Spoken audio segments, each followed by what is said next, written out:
New India live के दर्शकों नमस्कार। दर्शकों सुनील मान। दर्शकों आज हम आपके सामने एक ऐसे व्यक्ति से आपकी इंट्रोडक्शन करवा रहे हैं जिसको पहचान की जरूरत नहीं है। उनका नाम ही काफ़ी है। किसान आंदोलन में उन्होंने बड़ा अपना रोल अदा किया और उससे पहले लोकपाल के लिए अन्ना हजारे आंदोलन में उनका बहुत अहम योगदान था। योगेंद्र यादव जी आपका स्वागत है। यादव जी, अन्ना आंदोलन से आप सुर्खियों में आए थे। अन्ना आंदोलन के बाद में आप आम आदमी पार्टी में भी गए, तो आम आदमी पार्टी में आप क्यों नहीं रहे? बहुत पुरानी बातें कर रहे हो भाई साहब। न्यूज़ में तो न्यू कुछ होता है तो बहुत ही बासा मामला है। मैं शुरुआत से डालना चाहता हूँ जी, आखिर तक आऊँगा। शुरुआत तो बहुत पहले हुई थी भाई जिंदगी में जी।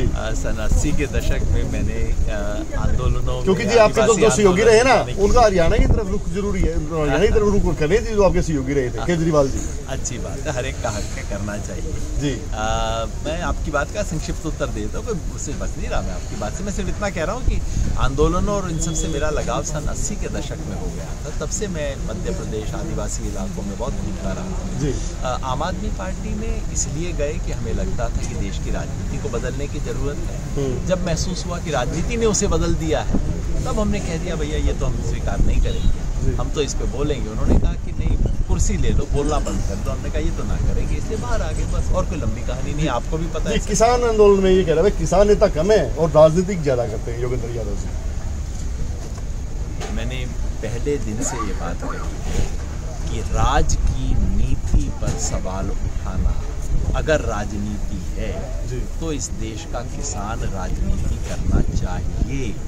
पहले जब मैं आंदोलन था दिल्ली में तब भी बोलता था कि देखिए चुनावी राजनीति एक चीज़ है और योगेंद्र यादव को वहाँ पे करने के बाद कोई चुनाव नहीं लड़ा है, कोई वोट नहीं दिया, मगर राज की नीति पे सवाल ना उठाए वो किसान आंदोलन 2 पैसे का काम इस देश में कभी नहीं कर सकता। और अगर आप ये खुल के नहीं बोल सकते कि नरेंद्र मोदी की सरकार इस देश के इतिहास में सबसे किसान विरोधी सरकार है, अगर ये कहना राजनीति है तो भाई बताओ बगैर राजनीति के कैसे करोगे? ये कहना कि 3 कानून जो लेके आए थे किसान विरोधी थे, ये कहना राजनीति है, तो भाई फिर तो बताओ इसके बगैर कैसे काम किया जाए? घर बैठ जाओ फिर कि ना जी सरकार जो करेगी। अच्छा जी राजीव भाई बहुत अच्छी बात है, मेहरबानी कर दी। किसान को तो बगैर राजनीति के बिना लड़े कुछ मिलेगा नहीं। एक बार नहीं, किसान को पहली बार लड़ना पड़ेगा, संघर्ष करना पड़ेगा अपना मुद्दा उठाने के लिए, दूसरी बार अपनी बात मनवाने के लिए,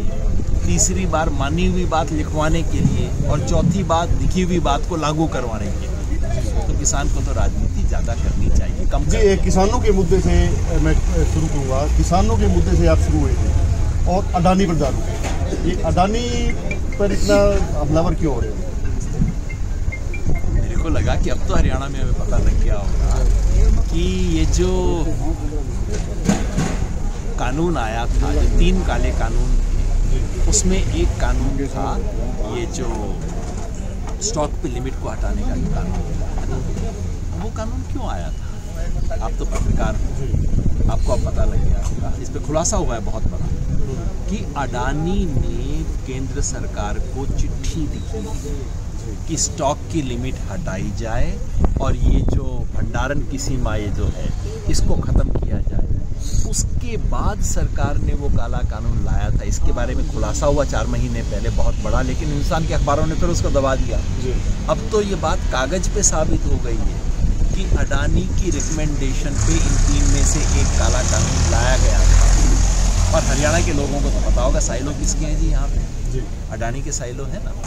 तो अगर आप कह रहे हो खेती और अडानी का क्या संबंध है?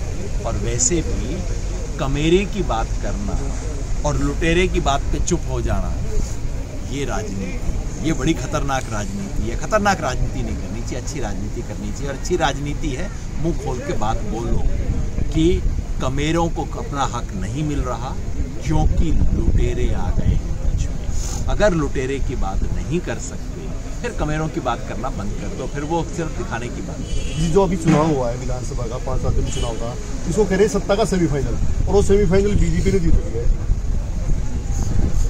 2018 में किसने जीता था सेमीफाइनल? तब भी हुआ था ना सेमीफाइनल जी, वो किसने जीता था? हाँ उस टाइम में तो कांग्रेस का। हाँ तो फिर वो तो सेमीफाइनल में जो हार जाए वो तो फाइनल में पहुंचता ही नहीं है ना।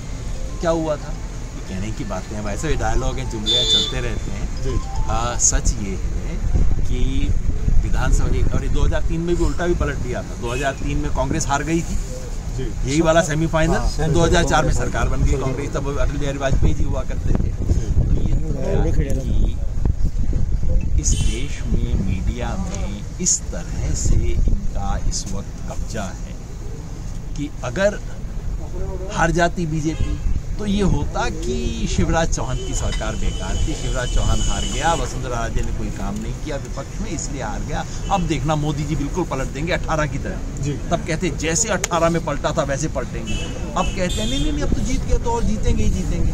तो कुछ भी हो, घुमा फिरा के तक तो वही निकलना है। सच्ची बात क्या है, ईमानदारी की बात करनी चाहिए। ईमानदारी की बात कि तेलंगाना में बिल्कुल हारा हुआ इलेक्शन था जो कांग्रेस जीत गई, और राजस्थान, मध्य प्रदेश, छत्तीसगढ़ में जीता हुआ इलेक्शन था जो कांग्रेस हारी, जिससे कांग्रेस को धक्का लगा है, बिल्कुल लगा है, बाकी ऑपोजिशन को लगा है, बिल्कुल लगा है। लेकिन क्या इससे 2024 का चुनाव तय हो गया?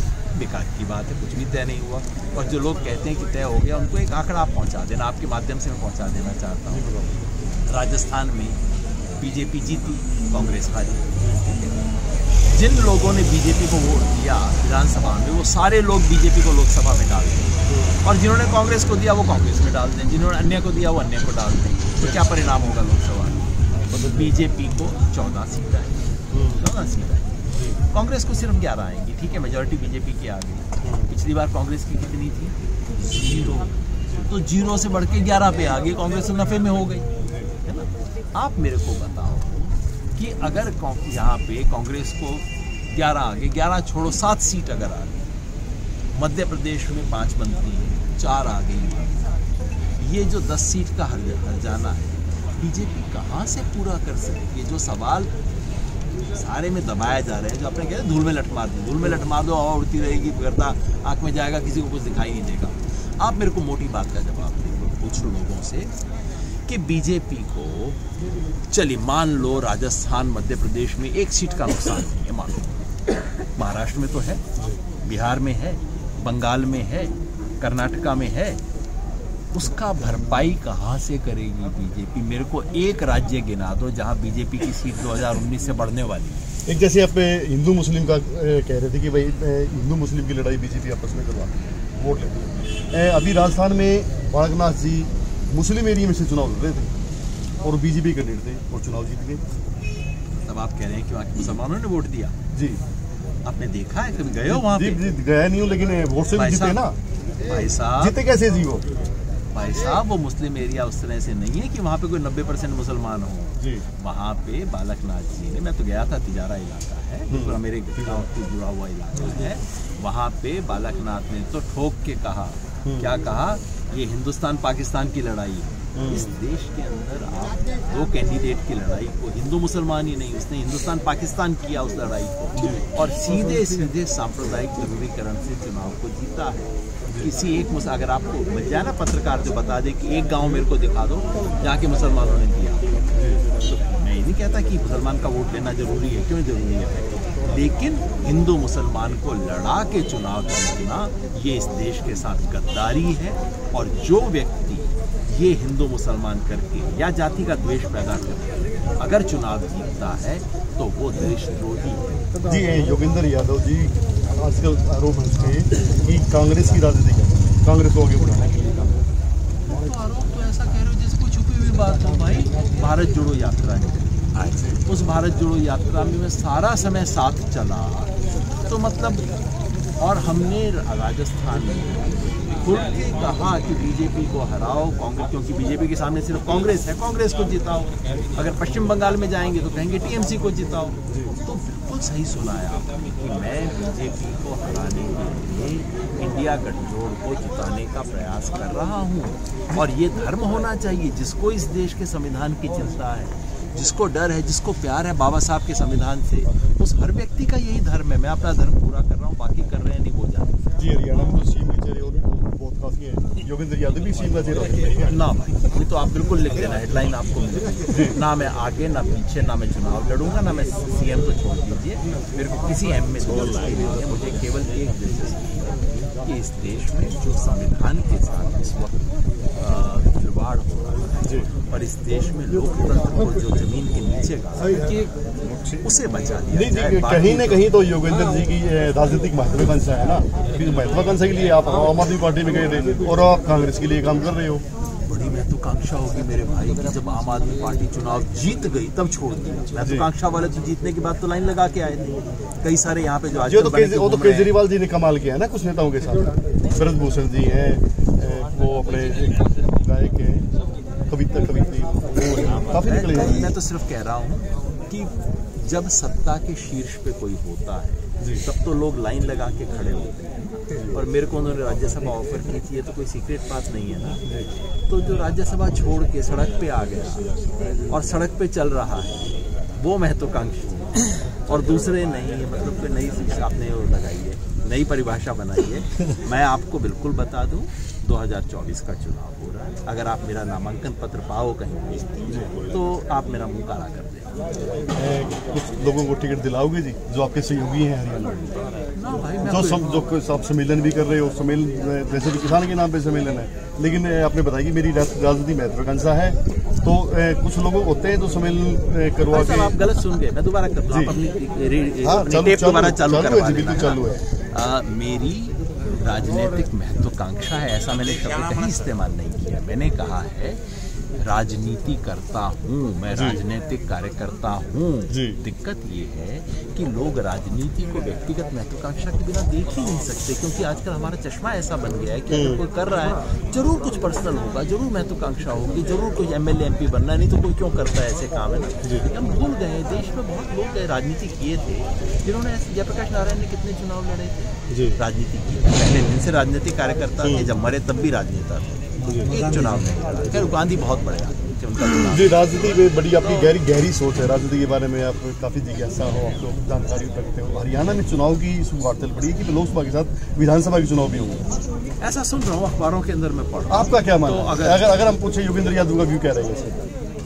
भाई मेरे को थोड़ी करवाना है, जिसमें मतलब जो फैसला मेरे को नहीं लेना उसका मेरे को क्यों व्यू इसमें जो। अरे इसमें आपका व्यू ले रहे जी, होंगे या नहीं होंगे, जैसे अपने मत से भी क्या भाई ऊपर हो सकते हैं। मैं तो कह रहा हूँ अखबार में पढ़ रहा हूँ, तो जो ज्यादा जो इनके मोदी जी के और खट्टर जी के नजदीक होंगे वो आपको सच्ची बात बता पाएंगे। मतलब आप गलत सोर्स से पूछ रहे हो, सूचना प्रश्न बहुत अच्छा है, गलत नंबर डायल कर जी, गलत नंबर डायल नहीं कर रहा हूँ मैं, नंबर तो मेरा ठीक था, आप बता नहीं रहे, ठीक है। मुझे कैसे पता होगा कि मोदी खट्टर के मन में क्या है? आप गजब कर रहे हो ऐसा। मेरे से ये पूछो कि इनके मन में क्या है, मैं बता दूंगा। हाँ, चलो अजमेर के मन में क्या है जी? अजमेर के मन में है कि वो थोड़ा गरीब किसान की मजदूर का मुद्दा उठा के यहाँ पे एक आंदोलन खड़ा करना चाहता है। बहुत अच्छी बात है, करना चाहिए ना, 100 लोगों को करना चाहिए, हजारों को करना चाहिए। सर एक राजनीतिक आंदोलन दिया जी, किसान आंदोलन। आपको मैं इतनी बात बताया, वो है ना पूरी रात रामायण पढ़ी और फिर पूछा सीता किसका बाप था। भाई साहब राजनीति किसान को करनी चाहिए। मैं तो और आज भी नहीं बोल रहा, मैं दिल्ली मोर्चे से भी ये बोला करता था कि राज की नीति पे सवाल उठाना राजनीति है, राज की नीति को बदलना राजनीति है, और वो राजनीति करनी चाहिए। जी, ये थे हमारे साथ किसान नेता योगेंद्र यादव जी। इन्होंने कहा कि जो राजनीति है ना, और राजनीति कोई बुरा शब्द नहीं है, किसान और मजदूर सभी को मिलकर राजनीति करनी चाहिए, तभी वो मुकाबला कर सकेंगे। वहीं उन्होंने ये भी कहा है कि देश से भारतीय जनता पार्टी को हटाकर कोई अन्य पार्टी को आप सत्ता में लेकर आओ, ताकि किसान और मजदूर की आवाज़ सुनी जा सके। कैमरामैन सचिन सैनी के साथ सुनील मान, न्यू इंडिया लाइव।